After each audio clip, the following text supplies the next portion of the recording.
Tyler was only 4 when the world cracked open. He had been coloring dinosaurs on the living room floor, the scent of lavender from his mother's bath still lingering in the air.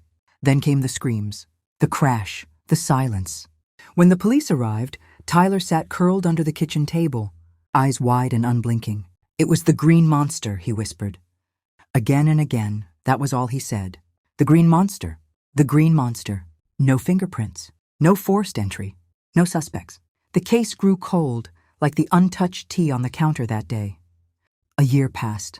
Tyler now lived with his grandmother, Miss Loretta, and his Uncle James, who worked for a pesticide company. Tyler had grown quieter, more withdrawn. He still flinched at loud noises and refused to sleep without the hallway light on. One spring afternoon, Uncle James was asked to spray the rose bushes around the house. He returned wearing his full gear, a green hazmat suit, boots caked in soil, and a gas mask that distorted his voice into something hollow and monstrous. Tyler was in his room, stacking blocks, when he glanced out the window. His heart stopped. The green monster was back. He screamed, bolted down the hallway, and collapsed into Miss Loretta's arms, sobbing. "The green monster! The green monster!" Miss Loretta looked out the window and saw James waving from the yard. "No, baby, that's just your Uncle James spraying the yard." Tyler shook his head violently, tears streaming down his cheeks. "No, that's the green monster that killed Mommy and Daddy." Miss Loretta didn't waste a moment. She bundled Tyler into the car and drove straight to the police station. She told them everything. The detective on duty, who had worked the original case, listened carefully. Something in Tyler's eyes, something raw and terrified, made him reopen the file. James was brought in for questioning.